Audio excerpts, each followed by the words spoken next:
cette semaine des négociations sur la formation professionnelle continue. On est dans un contexte, comme vous le savez, de fortes mutations économiques, technologiques, environnementales. Aujourd'hui, les métiers bougent, les salariés sont amenés à beaucoup de mobilité.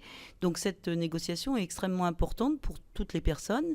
Il y a un fort besoin d'investir dans la formation professionnelle et donc la CGT va porter des propositions qui sont destinées justement à améliorer un droit réel, opposable à la formation professionnelle pour toutes et tous.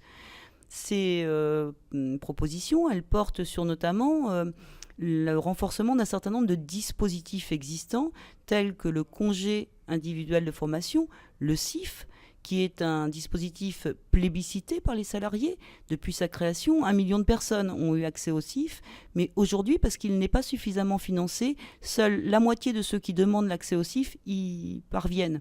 Et donc, il s'agit de le renforcer pour pouvoir faire en sorte que ce soit le dispositif de référence qui permette à chacun et à chacune de choisir son projet de formation, d'aller vers une formation qualifiante qui permette soit une reconversion, soit une évolution professionnelle, y compris reconnue par le biais des augmentations de salaire. Donc ça, c'est déjà un dispositif extrêmement important. La CGT y tient. Elle est attachée au CIF comme le million de salariés qui l'expriment en ce moment. Et donc, nous allons défendre pied à pied le renforcement du CIF. Et puis, il y a également un nouveau dispositif qui a été créé lors de la précédente loi formation professionnelle en 2014, qui est le compte personnel de formation. Ce dispositif, il a besoin d'être simplifié, renforcé. Il a besoin qu'on abonde en heures de formation selon les demandes, le lieu de travail des gens. Et donc, il y a besoin de le réformer, de le restructurer. C'est ce que portera la CGT dans la négociation. Mais pour être bien formé et pour avoir véritablement un accès le plus égalitaire possible à la formation professionnelle, il s'agit d'être bien accompagné. Le gouvernement propose de laisser chaque individu maître d'une formation, c'est une fausse liberté. Au contraire, la CGT pense que pour avoir un bon accès à la formation, il faut être bien accompagné et donc elle porte le renforcement de l'accompagnement global. Cet accompagnement global, il passe par 2 dispositifs importants.